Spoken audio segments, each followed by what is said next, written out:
കന്യാകുമാരി മുതൽ കശ്മീർ വരെ കലാപം ചോരയും കണ്ണീരും വീഴ്ത്തിയ മണിപ്പൂർ മുതൽ മഹാരാഷ്ട്ര വരെ രാഹുൽ നടന്നു തീർത്ത വഴികളിലൂടെ ഇന്ത്യക്ക് ശക്തമായ പ്രതിപക്ഷത്തെയും അതിനൊരു നേതാവിനെയും ലഭിക്കുന്നു.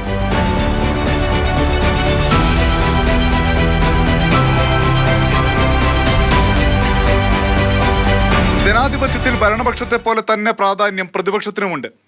കഴിഞ്ഞ വർഷങ്ങളിൽ തെരുവിൽ മാത്രമായിരുന്നു ആ ശബ്ദത്തിന് ശക്തിയെങ്കിൽ ഇനി മുതൽ സഭയിലെ ഏറ്റവും മുൻനിരയിൽ നിന്ന് രാഹുൽ എഴുന്നേറ്റു നിൽക്കും. നീതിയെയും ന്യായത്തെയും പിന്നെ സ്നേഹത്തെയും കുറിച്ച് പറയും. हिंदू मुस्लिम हिंदू मुस्लिम हिंदू मुस्लिम हिंदू मुस्लिम हिंदू मुस्लिम, ये सच्चाई नहीं है भाई और बहनों. मैं चला हूं कन्याकुमारी से यहां तक, ये सच्चाई नहीं है. ये मीडिया में चलाया जाता है, फैलाया जाता है. ये देश एक है. പ്രതിപക്ഷ നേതാവെന്ന നിലയിൽ ഇന്ത്യ സഖ്യ പാർട്ടികളെല്ലാം പൊതുവെ രാഹുലിനെ അംഗീകരിക്കുന്നുണ്ട്.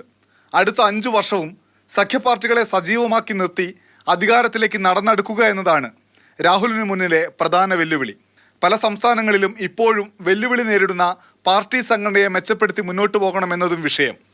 നീറ്റ് നെറ്റ് തുടങ്ങിയ പരീക്ഷ നടത്തിപ്പിലെ തകർച്ച, മോദി അദാനി ബന്ധം, ബംഗാൾ തീവണ്ടി അപകടം, അഗ്നിപഥ് പദ്ധതി തുടങ്ങി നിരവധി വിഷയങ്ങളാണ് ആദ്യ സഭാ സമ്മേളനത്തിൽ തന്നെ പ്രതിപക്ഷം സഭയിൽ ഉയർത്താൻ ഉദ്ദേശിക്കുന്നത്.